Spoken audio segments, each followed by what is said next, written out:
Do you like wrestling trivia? Then check out the 5-Star Match Game, the Pro Wrestling Quiz Show.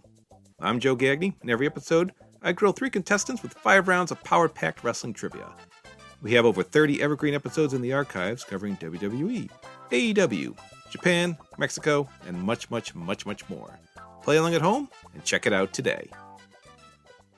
Hello, do you like New Japan Pro Wrestling? Are you a Shin Nihon freak? If so, check out the Super J-Cast with Joel and Damon on the Voices of Wrestling Podcast Network. And even if you fucking hate New Japan Pro Wrestling, listen to the Super J-Cast anyway. Not just for our great show reviews, analysis, and pastrami sandwiches, but there's also usually some dick jokes somewhere in the obligatory opening 30 minutes of absolute nonsense we chat about every single week.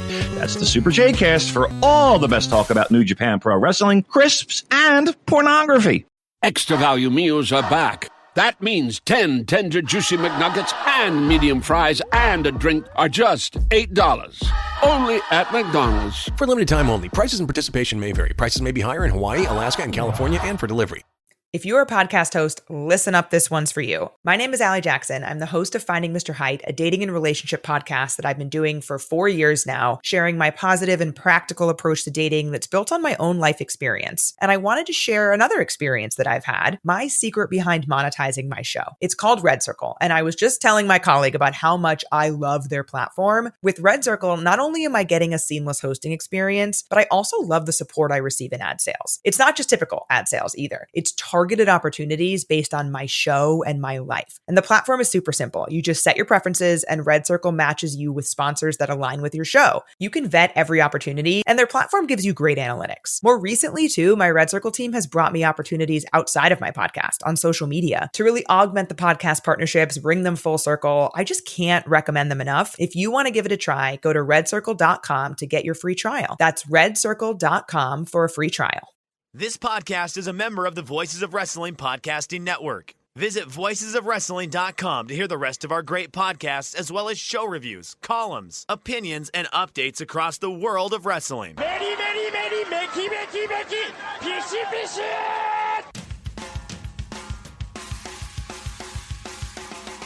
You are listening to the Flagship Podcast with your hosts, Joe Lanza. Money.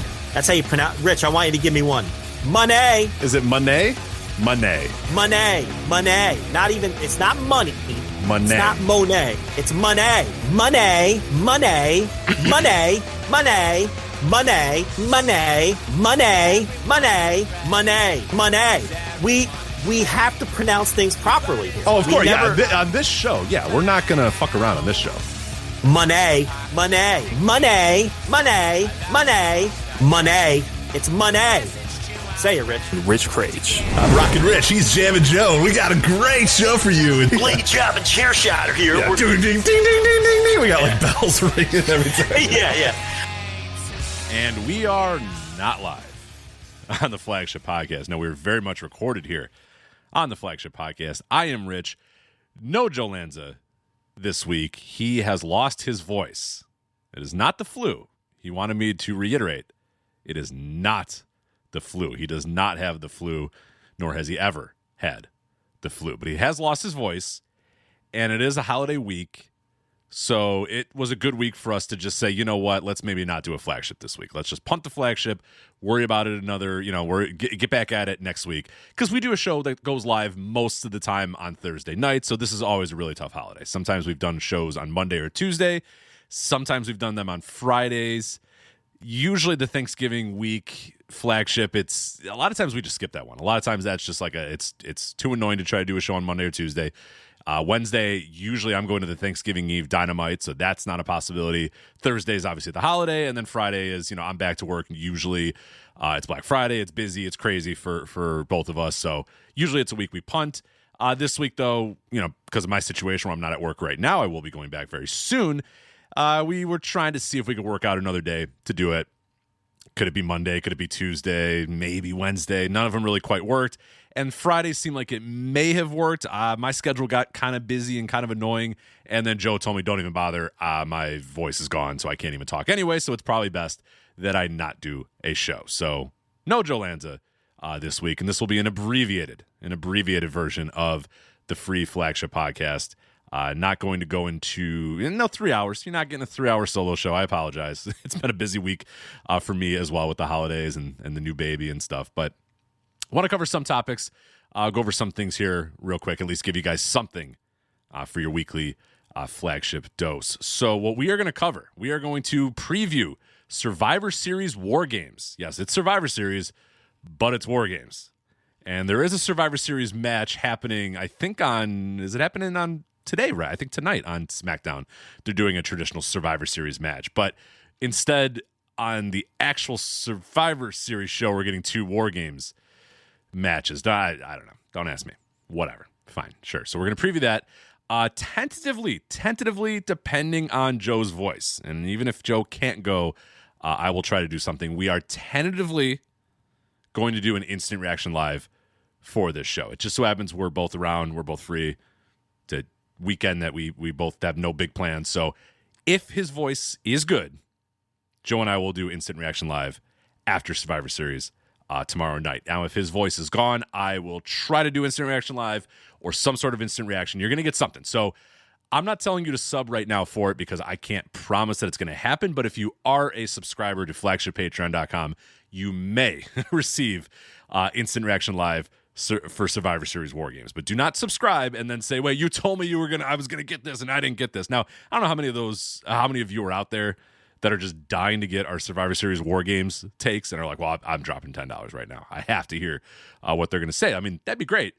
I'd appreciate it, but I cannot guarantee you that you're going to get it. So again, I am just saying tentatively we are planning on doing some sort of audio, instant reaction live or instant reaction for Survivor Series War Games. And those will be available exclusively at flagshippatreon.com. If it's instant reaction live, and Joe and I are both live and able to do it, that will be on the $10 tier. If for some reason we can't go live, something's weird with Joe's voice, I have to record something later, we will do an instant reaction, or I will do an instant reaction on the $5 tier. So again, instant reaction live. If it's live, immediately following the show, that'll be on the $10 tier. If it's just simply instant reaction at some point, maybe a couple hours after the show, maybe the next morning or whatever, that is going to be on our $5 tier at flagshippatreon.com. And since I'm talking about flagshippatreon.com, I'll just get it out all of the way right now. All right, we'll get all the ads out of the way, and then we'll do the rest of the show. We'll talk about Survivor Series War Games. We'll preview Final Battle 2025, which is coming up next weekend. We'll review MLW Don Gato Tequila, and then I'll reiterate something that I wrote about on flagshippatreon.com, a ridiculous thing that I cannot fathom happening in 2025, but it somehow fucking happened in 2025, and it blows my mind, and it's yet again another glaring light at the state of wrestling media. So we'll talk about that in a bit. So those are the big topics we're going to talk about. Might jump into some other things here and there as well. But since I'm talking flagshippatreon.com, it is a good time to let you guys know that we are currently running a Black Friday sale at flagshippatreon.com. So starting midnight, Friday, November 28th. So by the time you're listening to this, it's live. It's ready to go through Sunday at 11:59 p.m. Central. 11:59 p.m. Central, Sunday, November 30th. If you go to flagshippatreon.com and use the promo code FLAG at checkout, FLAG, you will get 40% off your first month of either our $5 tier or our $10 tier. So what that means is $5 tier, you're going to get that for just $3 your first month if you use that code Flagship. Now, that's going to give you Flagship Pluses. That's going to get you Thursday Dynamite reviews. That's going to get you retro shows like Tour of the Territories, Joevember to Remember, Change the World, my seasonal shows for all. I mean, I did SummerSlams, I did Fall Brawls, I did Halloween Havocs, I've done WrestleManias, I've done SummerSlams, like all that sort of. That's all done. That if you want to like themed, Bash at the Beaches, all those sort of things. I went through a ton of those in the first couple of years of our existence of Flagship Patreon. And those are all evergreen. You can go listen to those. Nothing's going to change. Fall Brawl 1993 is the same it was 2 years ago when I reviewed it that it is today. Not much has changed. So if you're interested in that, you get those. You get long-form audio documentary series that I've done as well. Bret versus Owen, 173-1, the Yes Movement, the Joevember to Remember Eddie Gilbert documentary that nearly won. What the hell? I forget what it. Best documentary, right? I think it almost won Best Documentary in the Observer Awards. So all that's available for you on the $5 tier, plus breaking news audio, any other additional things we do audio-wise are going to be on that $5 tier. But again, if you use that code FLAG at checkout, you're going to get it for just 3 months, $3 for your first month. So again, you're going to get 40% off with that promo code FLAG. Now, if you want to be on the $10 tier, $10 tier, that's going to be just $6 for your first month using that promo code FLAG. And that tier unlocks everything we've ever done, our full archive of written and audio content, exclusive columns, instant reaction live, the best post-pay-per-view review show in the game. Talked about Full Gear last week, right? I've lost all concept of time and reality. Full Gear, we just talked about that last week. Possibly Survivor Series War Games, as I said. So that unlocks all the instant reaction lives. You can go back and listen in the archives as well. And like I said, it just unlocks every single thing. The $10 tier is if you got the money and you want to hear the instant reaction lives and you just want to say, I want to make sure that everything I want to listen to in your entire archive since 2019 is all available to me, or 2018, I should say. $10 tier does that, unlocks every single thing. You're open, you're good. Written content, audio content, all that is available for you. And again, it'll be just $6 for your first month if you use that promo code FLAG at checkout. 40% discount, Black Friday sale. That'll end again on Sunday, November 30th at 11:59 p.m. So make sure you get on that and save some money. Save a little bit of money for yourself if you're going to do a subscription. We should note, too, there is a gift option. Patreon has a gift option. This gets used quite often. At the surprising amount, you would assume that it'd be like, why would I ever let anybody know about this dumb shit? But there are people in your lives that need better wrestling content.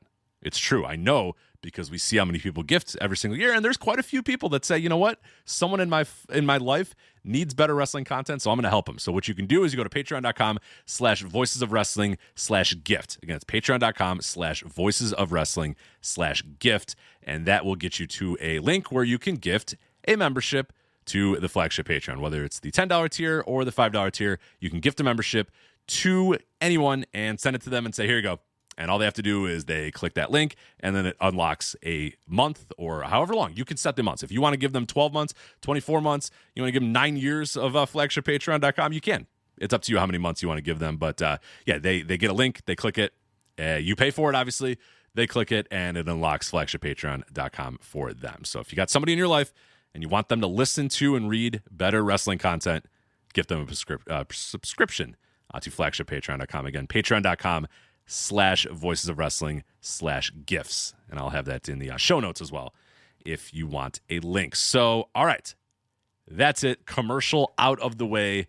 Let's get into the meat and potatoes of this show. So I'll start with Survivor Series War Games, and then I'll move on to Final Battle, Don Gato, and then I'll talk about my How Does This Happen in 2025 article that I wrote at flagshippatreon.com about just an absolute ridiculous story that happened yesterday. So Survivor Series War Games coming up this weekend from Petco Park in San Diego.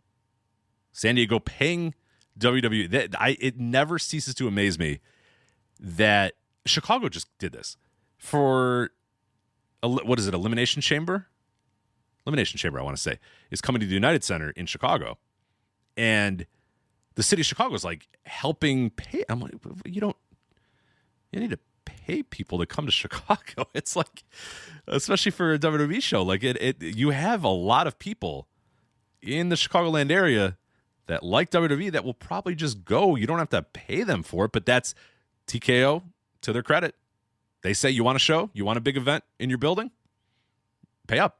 And that's what San Diego did. It's even more baffling that in November, San Diego needs to pay WWE to get people to come to San Diego. Like, who? I talked about it on the Flagship when we first discussed this idea that San Diego paid for the show. Is like, put me in charge of the San Diego, tourism bureau, the marketing department in that tourism bureau, because I have a lot of ways that I can advertise coming to San Diego that is not come to watch Survivor Series War Games. I would just say it's fucking San Diego. That's my campaign. I think that's what I said on the Flagship too. It's it's a big billboard, and it shows a beautiful beach in San Diego, and it shows the sun, and it shows palm trees, and it shows blue water and beaches, and it says it's San Diego, and that's it. That's all you need to say. It's fucking San Diego. If you want to say it's fucking, you know what? Honestly, let's do that.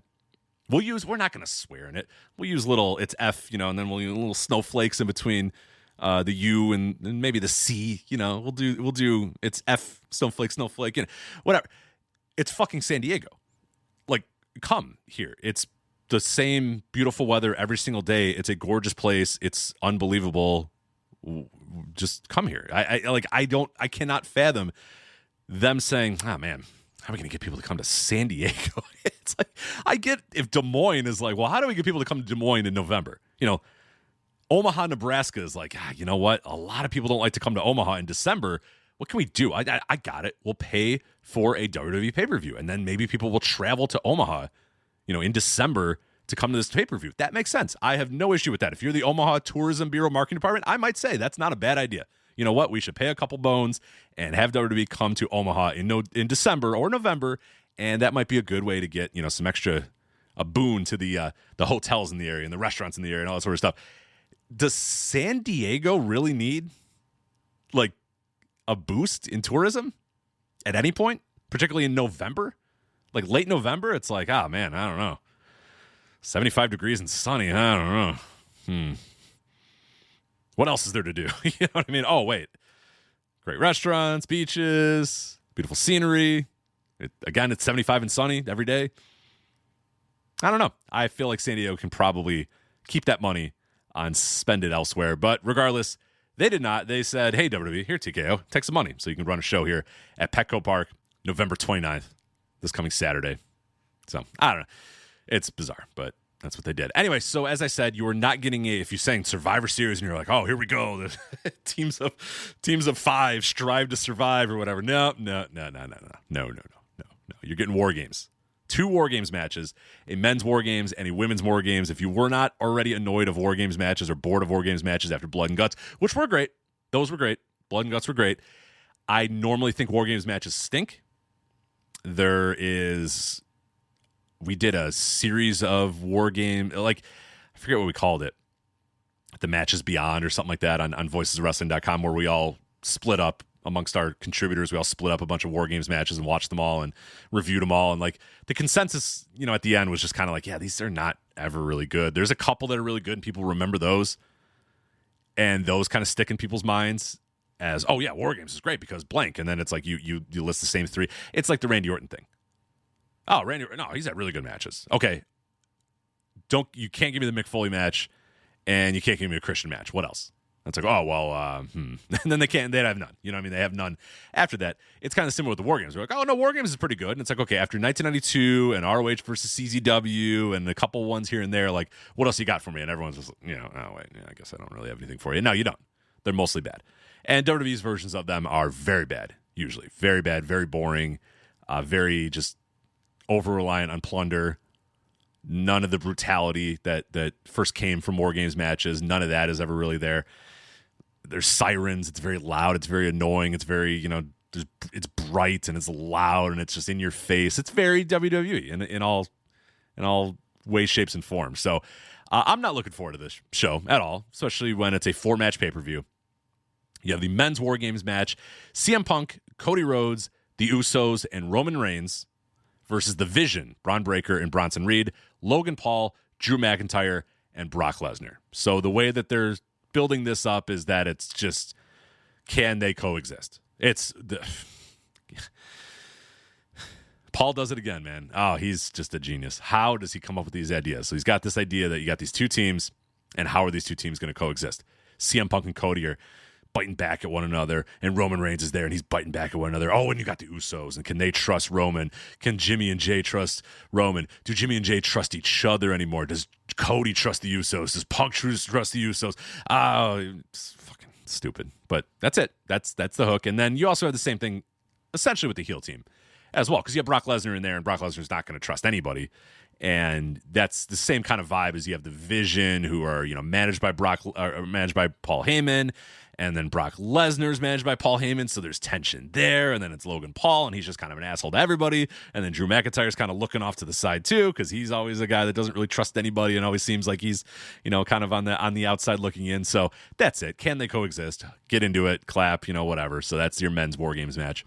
Women's War Games match, Rhea Ripley, Io Sky, Alexa Bliss, Charlotte Flair, and AJ Lee. Now, they're a unified front. I will say they're a unified front. That can they coexist on that women's side there? They're going to be facing Nia Jax, Lash Legend, Asuka and Kairi Sane, and Becky Lynch in a women's War Games match. Now, I don't know what what markets are still taking action on WWE. I haven't bet on WWE matches in a very long time, but if any place is giving you money on Io Sky putting a fucking trash can on her head and doing a moonsault off the top of the cage onto a bunch of people who maybe catch her but probably don't.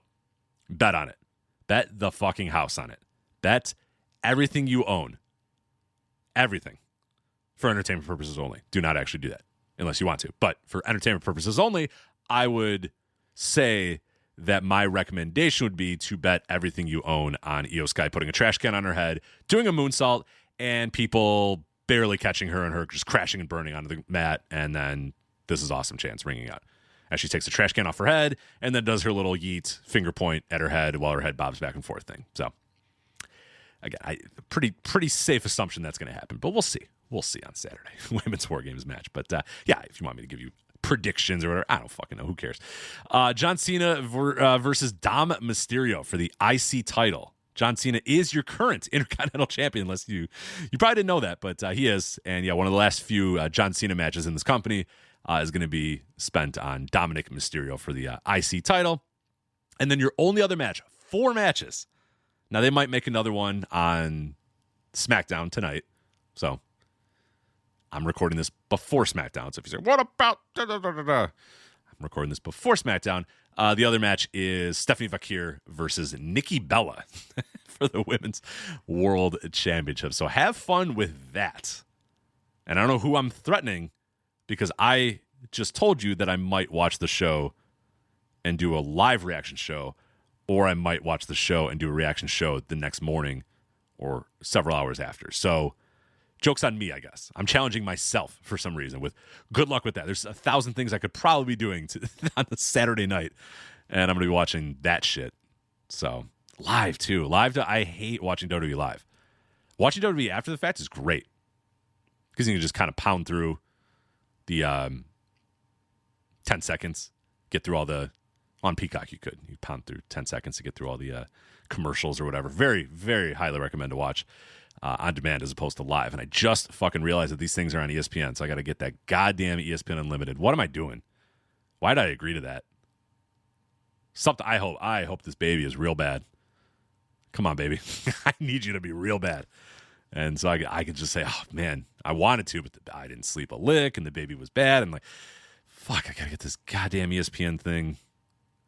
Maybe I can take a vacation. This is the type of the year, or the time of the year where you might go on a vacation. So maybe I go to Canada or Mexico or something like that. The Bahamas, Barbados, Isle of Man. I could go to any of those exotic islands, and maybe I'll catch it on Netflix while I'm there in those islands for that weekend. I'll leave now. I'll leave after I record this. I will leave to go to an island. And then I will be there for Saturday with stable internet connection so I can do Instant Reaction Live. And then I'll probably return on Sunday, because I got to get back to work on Monday. So yeah, I think that's probably not the worst idea. Maybe take a travel to somewhere. Because I really don't want to get that ESPN app. But anyway, that's Survivor Series War Games. Clap, get into it. Coming up next week from GalaxyCon, the Greater Columbus Convention Center, GalaxyCon, December 5th, ROH Final Battle. So ROH Final Battle, that will be on Friday. So we will probably have a chance to preview it a little bit more extensively on next week's Flagship, but at least in case something comes up or we're not able to do it, I wanted to at least run the card down for what's coming up next week on Ring of Honor's Final Battle 2025. We don't have a whole lot locked in just yet. We know that Mercedes Moné will be defending the title, the ROH Women's World Television title against Red Velvet. So Red Velvet getting a rematch there. I would assume that Moné continues to hold the title, but we'll see. Maybe they switch it back to Velvet. I would doubt that. I would guess that Moné gets another win, but it's pretty cool that Mercedes will be on the Ring of Honor show, so that should hopefully help a couple more buys come in for that show. You got a 6-man for the ROH World 6-man tag team titles. Shane Taylor Promotions. Shane Taylor, Carly Bravo, and Captain Sean Dean. Did you know it's Carly Bravo? I have been calling that man Charlie Bravo for years. However long Charlie Bravo or Carly Bravos existed, I've called them that. I had no idea it was Carly Bravo. I remember last time I was watching Ring of Honor, Ian kept saying Carly Bravo, and I'm like, what the fuck's Ian? What's wrong with Ian? Like, calling him Carly Bravo for it, and then I found out it's Carly Bravo. I've been calling him Charlie the whole time, and I don't feel like any of you ever corrected me on that. So shame on all of you Shame on you. We're going to get to that in a minute, where it's not always the person that initially gets the thing wrong that's to blame. It's all of you who listen and don't correct me. So, yeah, there you go. Now I know it's Carly Bravo and not Charlie Bravo. But they're going to be facing Skyflight, Scorpio Sky, Dante Martin, and Darius Martin for the ROH World Six-Man Tag Team titles. Athena will be defending the ROH Women's World title against Persephone. See if she can get into day 9,000 of her ROH Women's World title run. Lee Moriarty will be defending the ROH Pure Championship against Commander. That'll be Pure Wrestling Rules. They say, they claim, and I don't know. They claim that we will have the finals of the ROH Women's Pure Championship on Final Battle. Now, we always joke about this one because this tournament, it didn't necessarily kick off in April, but the title was announced in April. Tony Khan announced in April that he was doing an ROH Women's Pure title and that they were going to do a tournament to determine the first champion. And that took forever. That took until like August until that started. So it's like April to August where it's like, yeah, we have titles. We'll have a tournament eventually. Then starting in August, August 29th to be exact, is when we began the ROH Women's Pure Championship tournament. And now December 5th, presumably we're going to end it. Now we do actually have semifinals. Now that was a while. The problem was we didn't have semifinals for a very long time. A very long time. We got through a couple like August 29th, we booked a couple people into the semifinals, and then September 25th, I think we booked somebody into the semifinals, and then we just waited and waited and waited and waited all of October, almost all of November, and we finally have semifinals now. Queen Aminata and Deonna Purrazzo, whoever wins that, will go on to the finals. They will face the winner of Billy Starks and Yuka Sakazaki. So one of those four women will be your inaugural ROH Women's Pure Champion. It's ridiculous. This title announced in April. Tournament begins in August, and it's going to end December 5th. It just seems too long. That just seems a little too long. Ricochet will be defending the brand new AEW National Championship against the always dangerous to be announced. We don't know just yet. And Bandito will be defending the ROH World Championship. Now, there was some thought that this would be Roosh. I don't know that did they actually officially announce Bandito versus Roosh ROH? Let me see, because there was something. What was the exact? Let me get the exact quote that was out there. Okay, Tony Khan made the announcement on, I think he was doing one of his live streams or whatever. He said that Roosh was scheduled to challenge for the title, but he now has a knee injury. He has a knee injury. That happens a lot to Roosh when he's in matches that he might not win, but he has a knee injury. Ow, his knee and his back and his shoulders. The shoulders can't go flat. It's the weirdest thing. All of a sudden, my shoulders can't go flat. So Roosh is out, and instead, Bandito will be defending in a survival of the fittest, essentially an elimination match. Bandito, Blake Christian, Beast Mortos, Sammy Guevara, Commander, and Hechicero. So Commander doing double duty, I guess, on ROH Final Battle. Bandito's winning that match. If you didn't know, he was definitely going to beat Roosh, and I think he's going to beat Blake Christian, Beast Mortos, Sammy Guevara, Commander, and Hechicero. So there you go. That is ROH Final Battle 2025. Most ROH shows are still pretty fucking great. You know, the weekly TV's on life support, and nobody really cares about it. Nobody really talks about it. But the pay-per-views always do deliver to a certain extent. So I'm at least excited to watch that pay-per-view. So that'll be next Friday. Next Friday on Honor Club. You can watch it there. So that is ROH Final Battle 2025. All right. Let's talk briefly about this MLW Don Gato Tequila show from the 20th, from the Charleston Music Hall in Charleston, South Carolina. This was MLW's big, live event debut in Charleston, South Carolina. It's the first time, they were touting it as the first time downtown Charleston has had live professional wrestling in 32 years or something like that. And now that might be, if you go to Cage Match, it might be a little weird. You type in Charleston, you're like, wait a minute, there's a ton. A lot of those take place in North Charleston, which is a different city. That's at the North Charleston Coliseum. And that's where historically WCW ran for many, many years. NWA ran there for a number of years. That's where most people run. So that is not technically downtown Charleston. So MLW, by saying it's been 32 years since wrestling's been in Charleston. They really mean literally downtown Charleston, which is not a very big downtown. It's kind of a compact, smaller downtown. I've been there many times. I'm very familiar with the town, and there's not a whole lot of places to have live wrestling. So I get, the distinction there. Hey, we're putting live wrestling in this music hall in this downtown for the first time, in many, many, many years. So it's one of those MLW things. It's one of those Court Bauer things that if you're going to have something that's unique, promote it, but you can maybe not always give the full story. And then it sounds even better, right? Wrestling is returning to Charleston for the first time in 32 years. Downtown Charleston. You say the Opera Cup. Oh, the prestigious Opera Cup that wasn't defended at all from 1943 until 2019. But we're going to pretend that during that entire time, legendary pro wrestlers vied for the Opera Cup because you know what? Hey, it's professional wrestling. It's a professional lying business. I don't care. Lie away. It's up to the news sites. Put a pin in that. And it's up to fans to interpret lies and truth however they want, not necessarily the wrestling promotion. The wrestling promotion should lie their fucking faces off. Lie. That is the whole game. Go out there and lie. There is no problem with that whatsoever. It's up to the fans and, like I said, wrestling news sites or whatever to catch them on those lies and say, well, hold on a minute. They're saying it's the return of wrestling to Charleston for 32 years. And then Charleston gets plenty of wrestling. They just don't get wrestling in downtown area, or this prestigious Opera Cup. Like, it didn't get defended for 90 years or whatever.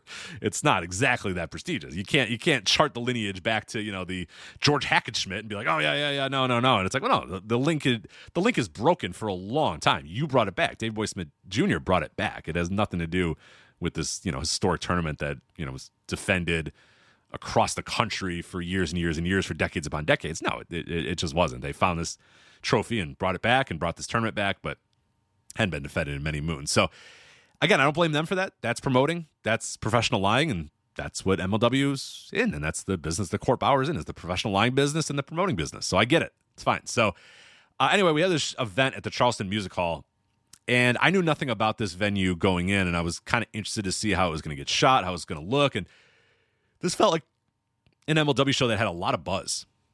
Very high in the buzz because they've been promoting it for a while. Danny McBride is getting involved in this MLW thing as well. It's his tequila.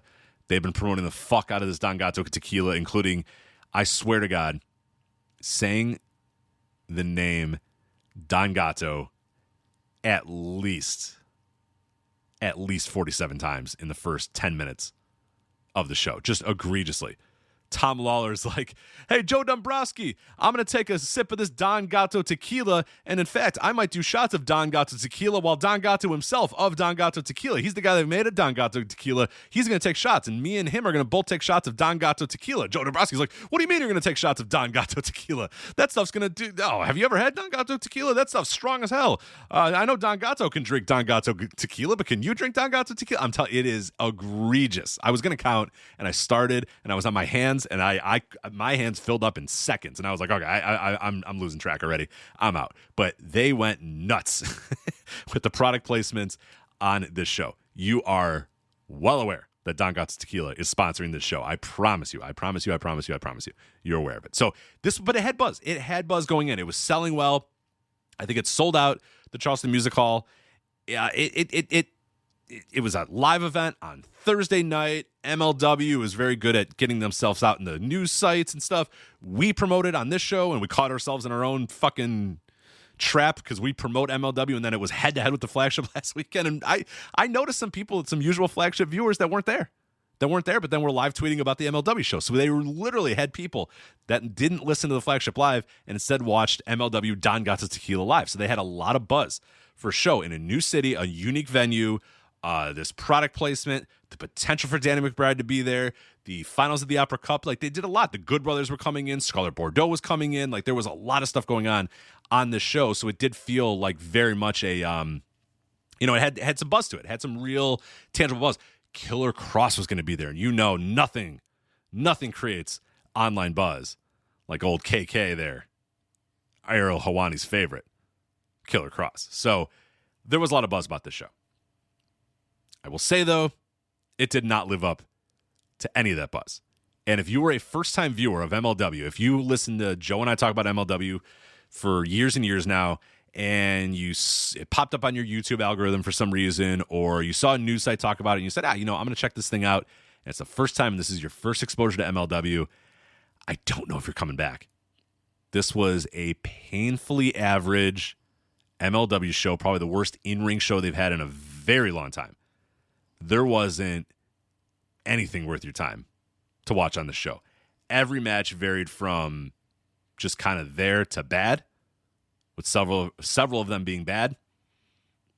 It didn't work. It just did not work. And that's if you're MLW, it's got to work, right? This is a big show with a lot of buzz. Danny McBride's there in person. People are checking this thing out. It got a good amount of buzz. It got, the VOW buzzometer wasn't 10, but it was high. It's higher than it ever was from MLW, and they just didn't deliver. It's just a very bad show. A lot of mediocre matches, and every match is like very short, very digestible, but nothing stands out. Nothing stands out. And normally that's like a feature, not a bug for MLW, is that a lot of their shows don't have overly long matches, but this one was pretty egregious. I mean, you had multiple matches that lasted under 5 minutes. You had another match that lasted 5 minutes and 21 seconds. The longest a match lasted was the Opera Cup final, and that was 10:53. Your main event with Killer Cross and Matt Riddle was 10:41. And normally I'm somebody that says, yes, shorter matches are good. We need more wrestling needs to have shorter matches, but I still think some of your bigger matches should have a little bit more length. And it just felt like nothing got going on the show. I guess that's the best way to describe it. I don't know that any of these matches needed another 7 minutes and they would have been good. It just felt like nothing got going. Like a match gets into the ring, you're watching it. You're just kind of like, yeah, it's kind of, it's fine. Nobody's really blowing, nobody really brought their A game in ring. And then it was just over. And then it would just be over. And it was like, well, that never really quite got going. And I don't know. I don't know what to even say about it. And that's going to kind of be the theme of this review is I don't know what to say about half this shit. A lot of the matches, just very uninspired matches. Very uninspired matches. What I am going to talk about, though, is, and I'll go over the matches real quick here, but what I do want to focus on, though, is the aesthetics of this show. And if you go on YouTube, you will be hit by a very, very weird looking show. So this is live. It aired live. It is free to watch on YouTube as well. And that's one of the great things about MLW. And that's why I think they have the amount of buzz that they do right now, because it's free to watch these major shows on YouTube. But audio was a problem. Dombrowski and Lawler are very echoey the first couple matches. It sounds like shit. And the setup was rough because it's a music hall, so it's got a stage. And there's ways to sort of work around the stage, do whatever you want to do, put some chairs around. Like, there's a way to have the stage be the entrance, and then people go to the floor unless the seats are built into the floor or whatever.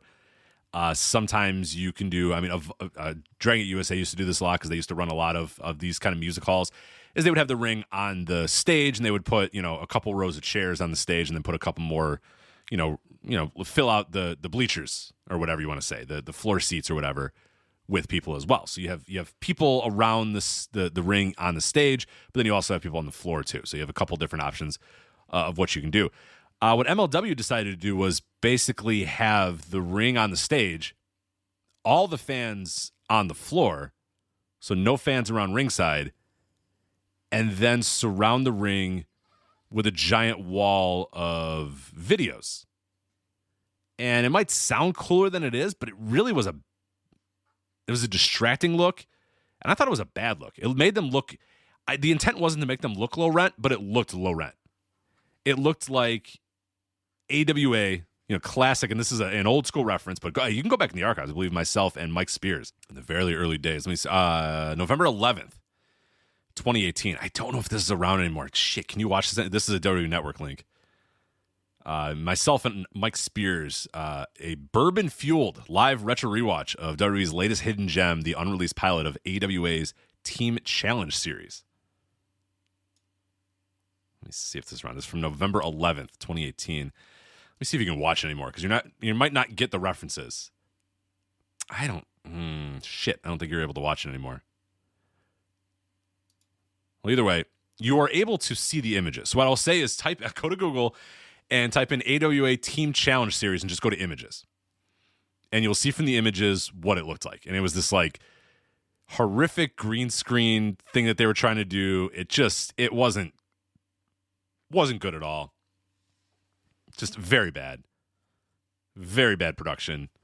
Very weird. They were trying something new, and it just didn't work.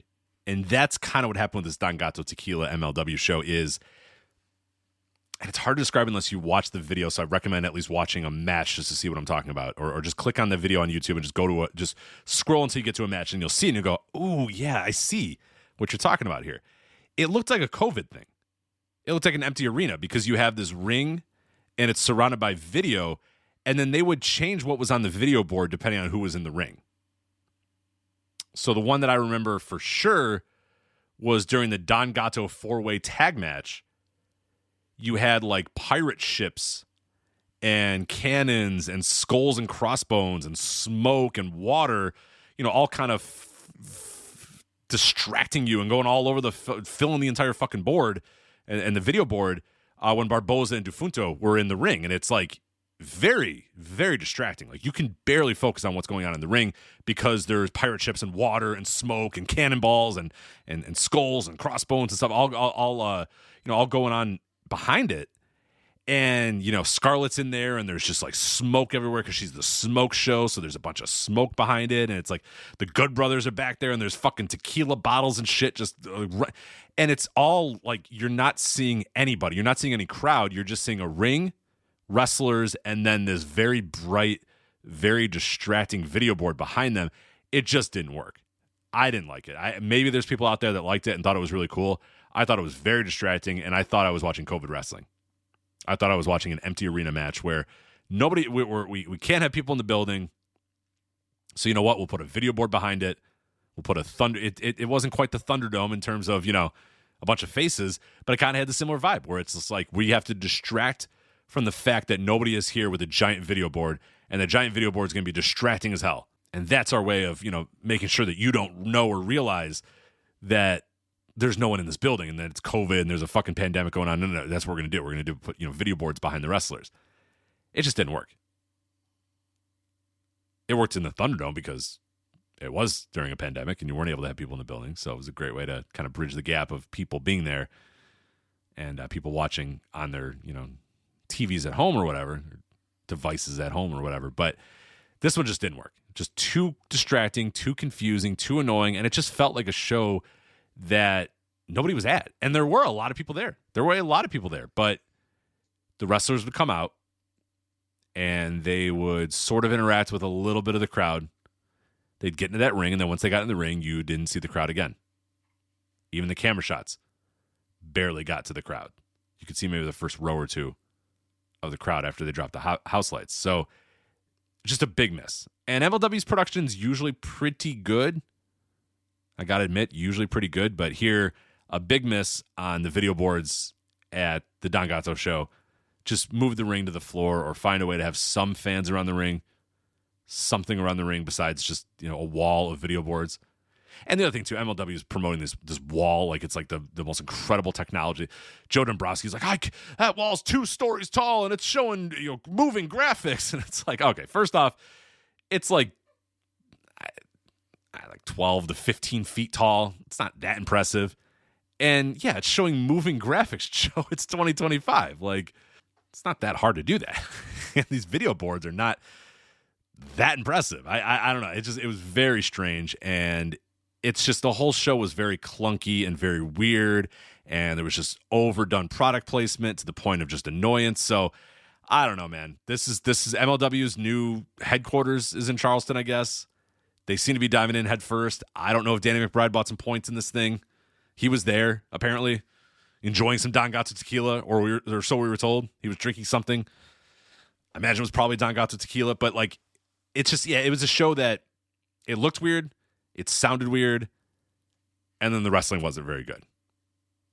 So quickly, Scarlett Bordeaux and Isla Dawn. Now, WWE smartly said, Scarlett, you're really good at being hot, so why don't you just come out and be hot and not wrestle? And that was the smarter thing to do with Scarlett Bordeaux. That's usually the best way to use her. She's very, very good at being hot. She's not very good at wrestling. Well, MLW said, well, if you're coming in for Killer Kross, you better get in the damn ring and wrestle. And she wrestled, and guess what? She's not very good. And Isla Dawn kind of stinks too. So this was no good. The less said, the better. MLW World Tag Team titles. I was thinking about this as the match was coming up. I was like, man, this is an interesting match here. Who's going to do the fall here? You have the champions, the Skyscrapers, Bishop Dyer and Donovan Dijak versus the Good Brothers. Or as they're called, the, quote, world famous Good Brothers. I'm dubious on world famous, but regardless, the Good Brothers. Doc Gallows and Carl Anderson. And I'm thinking, man, it's a big-time matchup here. Skyscrapers have been very protected in MLW so far. They're going to lose to the Good Brothers, right? That way you guarantee another booking for the Good Brothers next time out. Right? They win the titles, and you're like, well, you're going to have to come back and defend them, so you get two dates out of the Good Brothers. And then whoever you want to beat, next time they come, you have another team beat them. And then you kind of say, all right, well, if you guys want to come back, we'll do some stuff, but we don't really want you to have the titles right now. So, or the Skyscrapers just beat them. A big win for the Skyscrapers. Maybe you tell the Good Brothers, we just want you for this one night, and you're here to put over the Skyscrapers. They're our monster team. They're a big-time team. So here's your money, and here's what we want out of you guys. And hey, they're Good Brothers, so they'll do it, right? They'll do the JOB. Well, what happened is apparently nobody wanted to do the JOB because we had a disqualification, and a very dumb one at that. These guys are just, after like 6 minutes, they're in the ring, they're fighting. And I think it's Bishop Dyer just like grabs the referee, and I don't know if he shoves him or punches him, and the referee decides, nope, that's it, goes over and rings the bell. And I'm like, you gotta be kidding me. It's clear that neither team wanted to lose. They wanted to protect both teams, so we just got a bullshit DQ finish. No good at all. We had a lightning three-way, Diego Hill versus Okamura and Stigma. And Diego Hill got the win, which is the right thing to do, but it was not very exciting. It's only 4 minutes and 52 seconds. So Diego Hill, I think, has got a lot of talent. Definitely a future prospect to keep an eye on, but he was in there with Okamura, who Joe Dombrowski said Okamura, he had been gone. He hadn't been in MLW in a while, and Joe said, well, he's all across the world taking on all contenders. All contenders Okamura was taking on. He has wrestled, since the last time he was in MLW, he wrestled one singles match. That was in November. A bunch of tag matches or whatever, but the way that they were telling it is like Okamura is like sharpening his knives by being like, I'll take on any comers anywhere they come. I think he said in the United States and in Mexico, and I assure you, well, let me see if he wrestled any U.S. dates. I think all these are Mexico. Yeah, Mexico. Wait. He was in Fantastica Mania UK in October. So, correction. He was a part of a team with David Francisco and Okamura versus Fuego and JJ Gale on night 2 of Fantastica Mania UK 2025. And on night 1, he teamed with Felino Jr. to face Fuego and Nino Bryant. Fuego and Nino Bryant getting the win. So he's wrestled a couple of 6-man tag matches or whatever, but I don't know if I would say this man is taking on all comers across the world, but regardless, and Stigma was just there. But Diego Hill, he's got potential. He's got a lot of potential here, and this match was fine. This was just one of the ones where it was like way too short, where you're like, all right, we're getting to a nice little rhythm here, and right when we got in the rhythm, Diego Hill got the win. You're like, oh, okay, well, never mind. Don Gato 4-way tag match, Barboza and Defunto versus Blue Panther and Hio del Blue Panther. They also beat the team of Atlantis Jr. and Felino Jr. So this was a really cool story they could have told here. Atlantis Jr. and Atlantis. Felino Jr. and Felino. LEO Blue Panther and Blue Panther. So it was cool. You had a couple father-son teams in there, mixing it up for this match. But then it just wasn't very good. And the video board was super distracting during this match, so it's like impossible to take care or to focus on what's going on. And the luchadors, because the ring is set up on a stage without much in the way of ringside area, these guys weren't able to really dive as much as they wanted to or jump as much as they wanted to. So just kind of a messy match, and not the type of match that if you're going to do this Charleston Music Hall and you're going to do this thing on a stage or whatever, just maybe tell the luchadors to cool down, or you just get grappling luchadors. You don't get the high flyers. Anyway, the team of Barboza and Defunto get the win. Next, we had Shotzi Blackheart and Priscilla Kelly. Now, they've been building this fucking match for months and months and months on end. It lasted 5 minutes. It sucked. It's just fucking brutal. I will say we lost some of the match. If you're watching live, I think you guys had more issues live. On demand, we were able to see most of the match, even though it went black for a little bit. Honestly, I wasn't complaining. Honestly, I was like, if the match, 2 minutes in, I was like, all right. That's how good Priscilla Kelly is these days, and Shotzi's Shotzi. Okay, I'm good. I see it. I wanted to see how Priscilla was doing, and now I see, and I'm good. So let's move this thing on. And I was lucky that the video seemed to crash, and we moved on very quickly. So I didn't get to see much, or we didn't get to see much of Shotzi and Priscilla Kelly, but what we did see looked pretty fucking horrible. So no good. And this women's division is the absolute pits right now. Absolute pits right now. MLW World Middleweight title. Templario defeats Guerrero Maya Jr. and Akira Kwan in 4 minutes and 43 seconds. Again, just seemed way too quick for a title match, and a match that I don't know if it was going to get good, but I think a little bit more time would have certainly helped it. Mads Krul Kruger defended the MLW World Heavyweight title in a bunkhouse match against Brock Anderson, and this boy is getting buried. 3.18 so far on Cage Match. There's a particular review on Cage Match, too, that I really, I think sums it up perfectly in one sentence. This was Sky Cyborg 22. Gave it a 2.0 and said, quote, a plodding, uninspired, hardcore bout that failed to leverage its stipulation effectively, showcasing Kruger's limited range and Brock Lesnar's stalled development in a match that did little for anyone involved. And I would agree. You got Arn Anderson, so if you're really excited about Arn Anderson spine buster, then sure. But, yeah, this is no good. No good. And the Andersons all, came out and beat up on Mads Krul Kruger, but he didn't sell any of it. It's fine with it. So it's like, but then it becomes even dumber when, I don't know, it's whatever. Who cares? It's Brock Anderson and fucking Mads Krul Kruger. You don't care. You don't. I promise you don't care. But it was just, it was unnecessary plunder. If you were thinking, this is the breakout performance for Brock Anderson, right? It was not. The breakout performance for Brock Anderson. I may have called him Brock Lesnar earlier. I apologize if I did. Brock Anderson was in this match, but no good. Yeah, that review, plotting uninspired hardcore bout that failed to leverage the stipulation effectively, sums it up perfectly. And I'm just going to keep rambling if I just keep talking. So you know what? I read you that review. That nails it. That's perfect. Opera Cup final. Mystico defeats Volador Jr. to win the Opera Cup. Big time deal here. First time ever in the 10,000 years that this Opera Cup has been defended that it was an all lucha final. First time ever since 1948 or whatever the fuck, with massive gaps between 1950 and 2018. But first time it's ever been two luchadors in the finals. And Mystico, I believe, for the first time ever, goes back-to-back on the Upper Cup. This match, meh, fine. And that was annoying. That's when I was like, okay, is nothing going to be good on the show? Like, can I get Mystico and Volador Jr. to be pretty fucking good, at least, right? And it wasn't. It was fine. And the show so far had not been fine. The show was actually pretty bad. It was distracting. The audio sounded bad. It was just no good. And I was just like, oh my God, can I just get... I was looking forward to finally.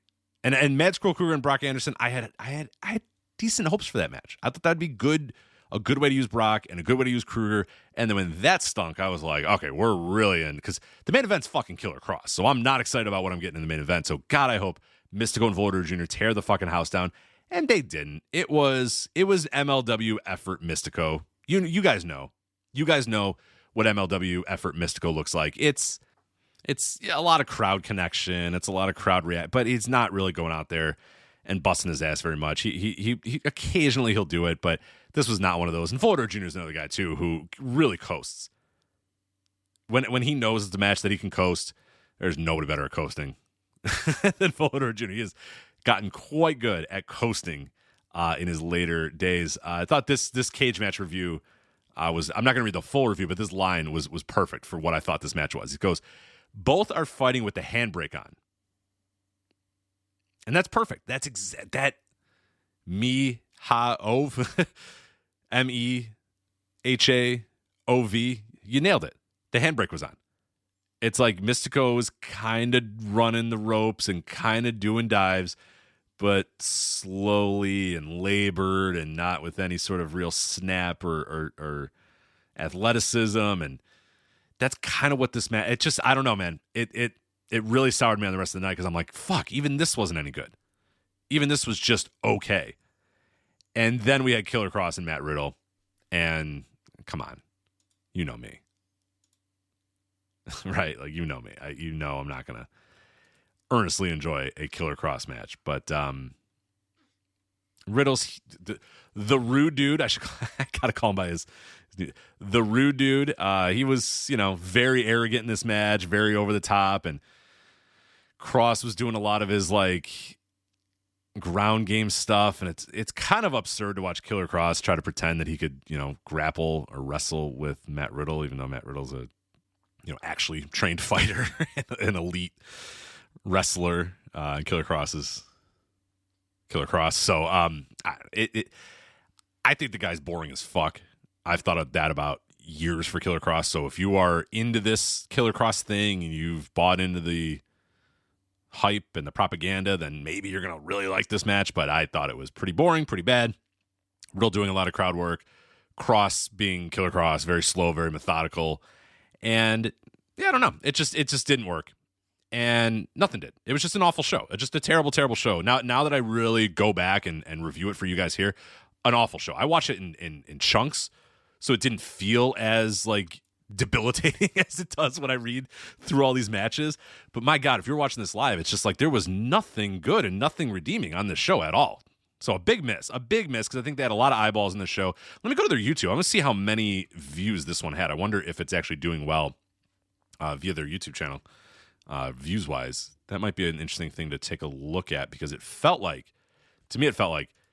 it was getting a lot of buzz. Let's see what the full Don Gato, there it is. So as of today, this streamed 7 days ago, 110,000 views. For MLW Don Gato. And that's already more than Slaughterhouse. And Slaughterhouse streamed a month ago. That had 106,000 views. So it already beat Slaughterhouse in terms of just raw YouTube views or whatever. It beat Fightland, which streamed 2 months ago. So again, those shows are accumulating views over 2 months, over 1 month for Slaughterhouse. MLW Fightland, that had 101,000. It is nibbing at the heels of MLW Summer of the Beast. Now, Summer of the Beast had 135,000, but that streamed 5 months ago. That was 5 months ago for that show. MLW Azteca Lucha, that had 170,000 views. So this Don Gato show is 60,000 views behind that. It might be tough to get there, but that streamed 6 months ago. And then for some reason, Battle Riot. People love the Battle Riot. 261,000 views for Battle Riot. Damn, that's a lot of views for Battle Riot. And then publicly available numbers, because a bunch of the other ones go into their members only. The MLW Super Fight 6 from 9 months ago, that only had 90,000 views. And then MLW King of Coliseum 2025, that had 162,000 views. So this Don Gato show, as of now, it's trending better than the last two shows, and we'll see the accumulated views if it presses up against some of these other ones. But it might not get that many more accumulated views if word gets around. And again, like, I didn't like it. A bunch of people on our Discord were talking about it. They didn't like it. There were people that were there live on our Discord. They kind of thought it was just a so-so show. Cage Match, the inmates there don't really like the show. I saw some other reviews. So it's been a universally panned show for the most part. And that sucks for MLW. That really does, because this is a big spot for them. This is a huge... If there's any show to go out there and just say, hey, guys, we got to go out there and work our fucking asses off to make sure this is a big deal. And I need to work my ass off as the guy running this show to make sure this is a big deal. Because we got Danny McBride in the audience. And he's a big-time Hollywood star. And we're moving our headquarters to Charleston. This is going to be our new... All I'll say is, if the video board thing, if this is what's going to continue from MLW, then I might be out. Because I production gets me more than a lot of other people. A lot of other people listen to this, and you might be listening right now and going, who cares? Who cares, Rich? Why do you care about production? Well, because I have background in production. Because I've done video editing. I've done live event stuff. And it gets me when stuff looks like shit. or I don't think it looks good, or I think it's unbecoming of the show. Like, it bothers me in a way that it might not bother other people. So when the audio is bad and it sounds awful and it's echoey, I hate it. When the video quality looks crappy or crummy, I hate it. When there's a video screen that's distracting and keeping you, from seeing what's going on in the ring, I care, and I get annoyed about that, because I think, oh man, you could do this, you could do this. There's things I know you could do. I know how preventable some of this stuff is, so it annoys me a little bit more to see companies do that. And MLW, again, their production is usually pretty good, but this Don Gato show was a huge miss, both in-ring and production-wise, and just did not work. A lot of ex-WWE people on the show, too. I mean, that should be noted. They really stacked this thing up with a lot of, name talent. So I'm sure this was an expensive show to run. And it just didn't work, because the name talent, a lot of them aren't very good. Isla Dawn's not very good. Scarlett Bordeaux's not very good. The Good Brothers, they're not very good. Killer Cross, not very good. Priscilla Kelly, not very good. Shotzi Blackheart, not very good. The shows are much better when it's just, a couple of name indie talent. Alex Kane and Diego Hill and Alex Hammerstone and those kind of guys, and then, filled in with Matt Riddle, Kenta, Austin Aries, Kushida, and then, the CML guys that go in there and sometimes work their asses off, but sometimes don't. Like that, those are the ideal MLW shows. We've seen that over the last year. There's been some very good MLW shows that fit into that criterion and fit into, hey, this is what, makes up the bulk of the show, are those kind of names. This one, they wanted to get extra eyeballs on it. I know it, because that's why you book Killer Cross. That's why you book Scarlett Bordeaux. That's why you book Priscilla Kelly. That's why you book Isla Dawn, I guess. That's why you book the Good Brothers. Not maybe less Isla Dawn. More. Nobody's buying the show or watching the show on YouTube to watch Isla Dawn or whatever. But they wanted to stack it up with recent names, big names, marquee names. And the end result was a show that was much worse in ring than a lot of recent MLW shows were, which sucks, because if you did get new eyeballs on the show, if you did get someone that said, wait a minute, I want to watch the Good Brothers on MLW, it's free on YouTube, oh my God, you're met with a show that looked like shit, sounded like shit, and had shit wrestling. So not your best foot forward at all for MLW. So very disappointing, the Don Gato show. Maybe Joe had a completely different thought. So when his voice comes back, he can say, no, Rich, MLW X Don Gato Tequila was great. I love the show. Here's my favorite matches. Oh, Scarlett Bordeaux was great. The Smoke Show. Come on, Rich. You don't like the Smoke Show? You don't like, Killer Cross trying to grapple with Matt Riddle? Come on. Who doesn't love that? So, yeah, again, Joe maybe had completely different thoughts, and we can talk about it later. But that was my review of MLW Don Gato Tequila. 2 thumbs down. Do not watch. Avoid. So, all right, final topic here. Again, I said an abbreviated show. I want to thank you guys, of course, for your patience. It's Friday night. You're getting a flagship on Friday night. You're not getting it on Thursday. You didn't get it earlier in the week. You're only getting me. It's only going to be an hour and 15 minutes or whatever. So I apologize. But it's the week. It's Thanksgiving week. We'll be back full powered next week with the flagship, and as we do every single week. And look, you got like, we do 4-hour shows pretty regularly these days. So you're getting a lot of flagship. You can take a little break. You can get a week break. And it's not even a break. I'm giving you something here, but I'm not giving you the full-fledged thing. So I wrote about this at flagshippatreon.com. If you want to go on the $10 tier, flagshippatreon.com, which, again, use that promo code FLAG. You get 40% off your first month of flagshippatreon.com. Only $6 for that first month of the $10 tier. But I wrote this column this morning, and I want to talk about it a little bit here. So I go into more details in the column. If you want the full, everything that's going on, all that's in the written piece at flagshippatreon.com. But I want to talk a little bit about this, because it was just such a dumb story. And I can't believe it could still happen in 2025. And it really shows, and the headline of the article, or the title of the article, is, how does this happen in 2025? The copy and paste disease of wrestling journalism. And journalism is in quotes, of course, because what happened is this week, AEW taped a special Thanksgiving episode of AEW Collision immediately following the Thanksgiving Eve edition of AEW Dynamite from Nashville, Tennessee, the Pinnacle. Great venue, by the way. It looked great on TV, too, and I'm so glad it did. I went there for a concert, and I loved it. Recommend, if you're in the area, the Pinnacle, a fantastic place. I saw a concert there. Great concert. I heard it was very good for AEW as well, so 2 thumbs up to the Pinnacle. Like that place a lot. Looks good on TV. Looked really good on TV. So they taped a Collision after Dynamite. They do that usually on these Thanksgiving Eves, and particularly this week because they're avoiding War Games and putting Collision on Thanksgiving Day, so there was absolutely no time to record Collision, but they would normally do that anyway. Like the last, definitely the last one, maybe the last two Dynamites I went to on Thanksgiving Eve, they taped a Collision immediately afterwards. Maybe they taped a Rampage one of the times. I forget exactly the timeline of Collisions, Rampages, or whatever. But usually they'll do that. It's Thanksgiving Eve. Everyone's there, so it's fine. We'll do Collision. We'll do Rampage. We'll get everything done whenever we can. Okay. So that's what they did. They taped Collision after Dynamite. Now, spoilers started to make the rounds. And there were two results that really made people say, well, whoa, what the fuck is going on here? Our Discord was blowing up with people going, what? What the fuck is this? The two results were, in these spoilers, that Ty Mello had beat Tekla, and that in the Continental Classic, Roderick Strong defeated Konosuke Takeshita. They were both very surprising results. Now, Tay Mello versus Tekla is almost more surprising than Roddy versus Takeshita, because it's like, why the fuck would Tay Mello beat Tekla? That makes no sense at all. Tay Mello's definitely on the down slope, and Tekla's very protected. And you have Tay Mello beat Tekla. Like, I want to see how that happened. Who interfered? What happened? Did the Sisters of Sin fuck up? And it's all done. Now they're gonna the fucking triangle of darkness or whatever the fuck. It's gonna break up, and they're ripping at the seams of whatever. What's the result there? Be interested to see. But that was wild. Really, Tekla, they've protected the fuck out of her, and she's gonna lose to Ty Mello on Collision on Thanksgiving. And then there was Konosuke Takeshita, the IWGP World Heavyweight Champion, the G1 Climax winner, losing to Roderick Strong, who is not protected. Roderick Strong is not protected in AEW booking whatsoever.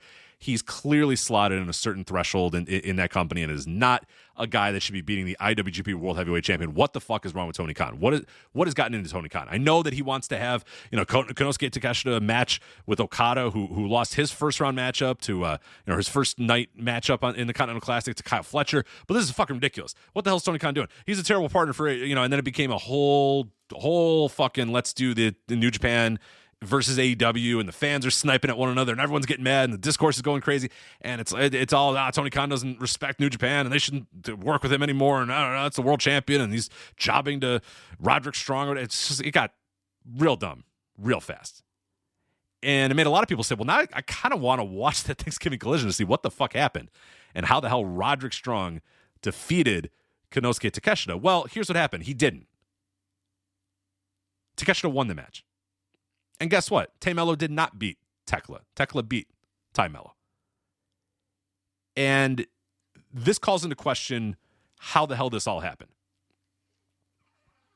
So essentially what happened was, as far as I can tell and uncover, the bad report comes from somebody named DJ KO, who provided those results to F4WOnline.com. Ian Carey, I believe, was the author of that particular piece that was, Collision spoilers and had, Ty Mello losing to Tekla and Roderick Strong defeating Konosuke Takeshita.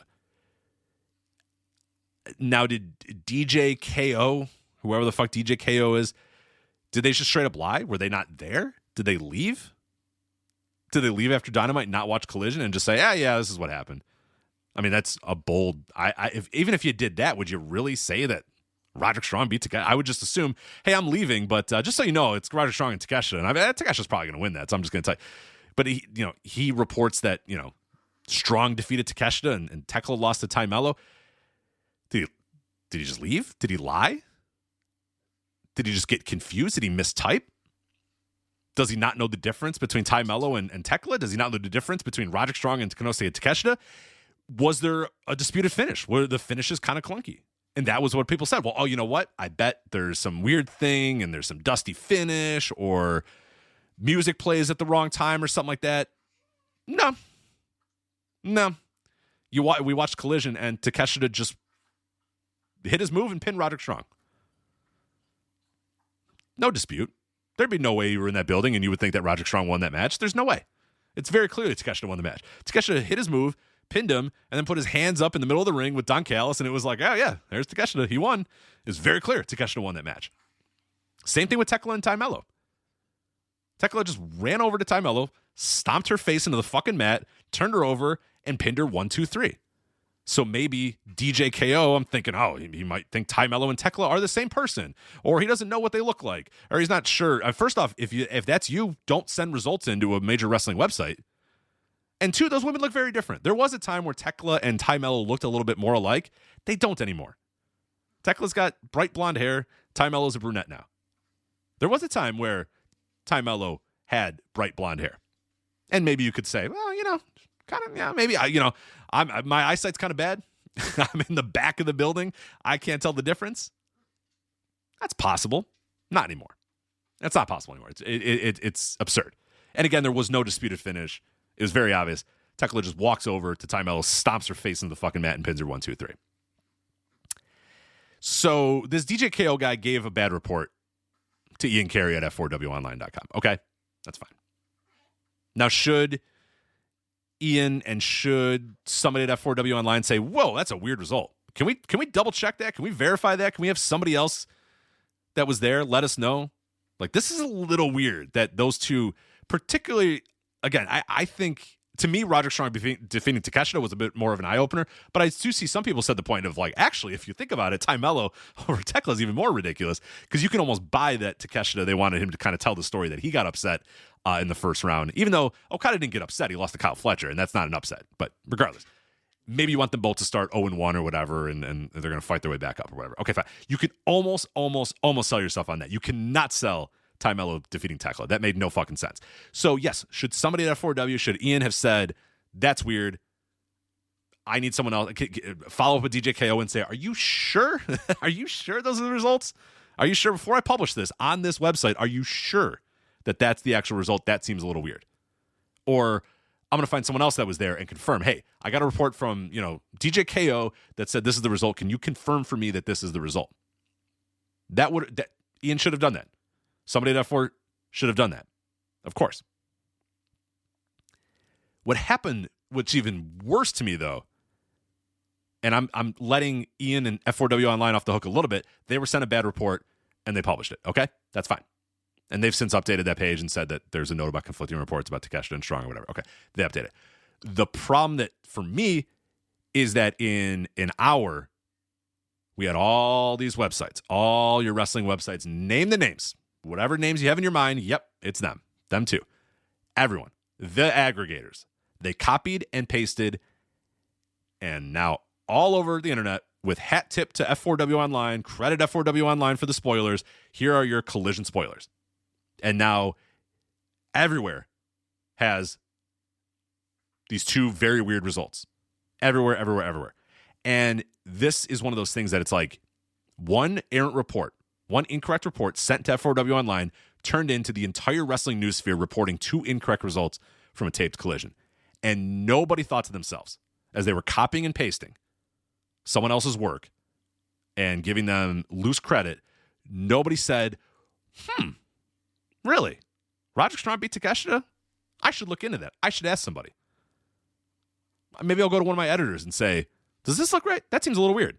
Something, anything, question, confirm, explore, think, put some fucking effort into this. But no, there's no time for that. It's quick. We got to aggregate the next thing. We need a headline. Copy, paste, copy, paste, copy, paste. And this was an unbelievable. If this was a test, everybody failed. If this was a stooge test, classic thing in pro wrestling, news is the stooge test. Promoter will give a wrestler some bad information, something that they only told this one person,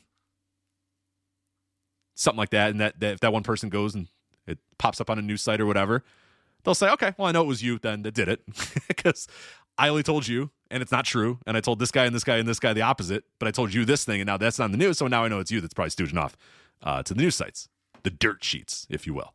Now, this, I don't know to what end this would be a stooge test. I guess it's just a test that all aggregators failed, is the fact that these two results were out there. They were incorrect. They seemed farcical on their face, and nobody checked it. Nobody dug in. Nobody had any thought. Nobody had an exploration. Nobody went for any confirmation. And Cage Side Seats, Kane A. Knight had a good breakdown of what happened, because Tony Khan did actually tweet about this and became a whole thing. I'm not getting involved in all that, but they had a pretty good breakdown admitting that Cage Side Seats had the incorrect report as well. But something Knight mentioned that I didn't even pick up on until this morning is, quote, I thought it was interesting as site after site copied the text that Pac won in the Blue League and Strong won in the Gold League, even though they aren't in those leagues in the C2. So yet another thing that I didn't even notice that was incorrect is that they put these people in the wrong league. And again, nobody stopped to think or to look at it and take a breath and say, wait a minute. Let me confirm that Roderick Strong is in the Blue League, or the Gold League, rather, because he's in the Blue League.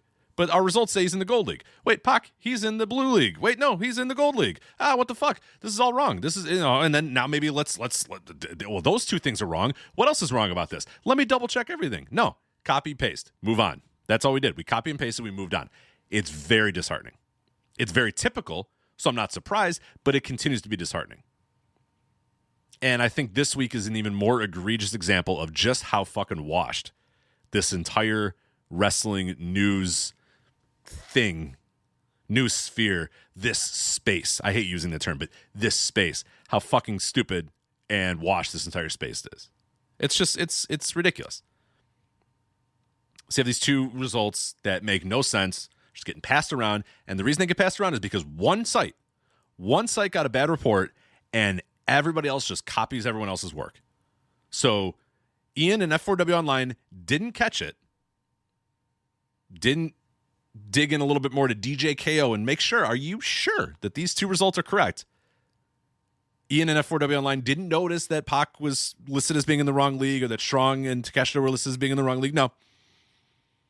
They just let it go. And again, they probably should have checked that, but they didn't. But I find it even more egregious that 25 other websites just copy and pasted their work and nobody, not any of those people, thought to confirm, explore, or dig into this whatsoever and just went copy, paste, next. And that sucks. And I already have low standards for the aggregation industry. And after this week, they're even lower somehow. They were rock bottom. They're under the fucking earth this week. Another stupid week in pro wrestling media. All right, guys. That is it for this week's episode of The Flagship. Again, thank you so much for having patience that it came out on a Friday, that it's only an hour and 15 minutes long, that it doesn't feature Joe. We'll be back next week in full strength. Promise you that. There won't be a holiday. There won't be other things going on. Joe will have a voice. We'll be good to go. But anyway, just one more reminder. Again, Flagship Patreon, Black Friday sale. Use the promo code FLAG at checkout to get 40% off your first month of either our $5 or $10 tiers. $5 tier would be just $3 per month. The $10 tier would be $6 for your first month. So again, use that code FLAG, F-L-A-G, at checkout to get 40% off your first month of Flagship, patreon.com. Hope you guys all had a great Thanksgiving. We'll talk to you again next week. Take care. Bye. Hi, I'm Andrew Rich, and if you're like me, you look at the state of modern wrestling discourse and think, wow, what a cesspool. That's why I'm here to tell you about Music of the Mat Remix. That's right, your favorite wrestling music podcast is back with a new format, where I bring on a guest and we play songs related to wrestling-themed topics. It could be a wrestling reference, a wrestling concept, a wrestling pun, things of that nature. Now you might be saying, Andrew, that is a very, very tenuous connection to pro wrestling on a wrestling podcast network. Is this just an excuse to hang out with your friends and talk about music and ignore the rest of the wrestling landscape? Yes. Yes, it is. So listen to Music of the Mat Remix on the Voices of Wrestling Podcast Network, available on Apple, Spotify, or your podcast player of choice.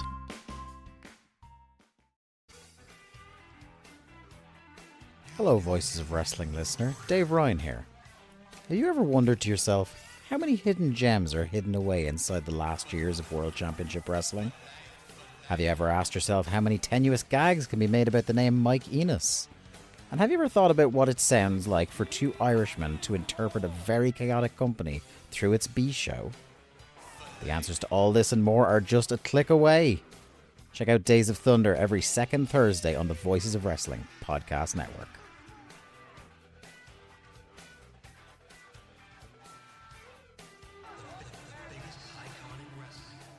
If you're a podcast host, listen up, this one's for you. My name is Allie Jackson. I'm the host of Finding Mr. Height, a dating and relationship podcast that I've been doing for 4 years now, sharing my positive and practical approach to dating that's built on my own life experience. And I wanted to share another experience that I've had, my secret behind monetizing my show. It's called Red Circle, and I was just telling my colleague about how much I love their platform. With Red Circle, not only am I getting a seamless hosting experience, but I also love the support I receive in ad sales. It's not just typical ad sales either. It's targeted opportunities based on my show and my life. And the platform is super simple. You just set your preferences and Red Circle matches you with sponsors that align with your show. You can vet every opportunity and their platform gives you great analytics. More recently too, my Red Circle team has brought me opportunities outside of my podcast on social media to really augment the podcast partnerships, bring them full circle. I just can't recommend them enough. If you want to give it a try, go to redcircle.com to get your free trial. That's redcircle.com for a free trial.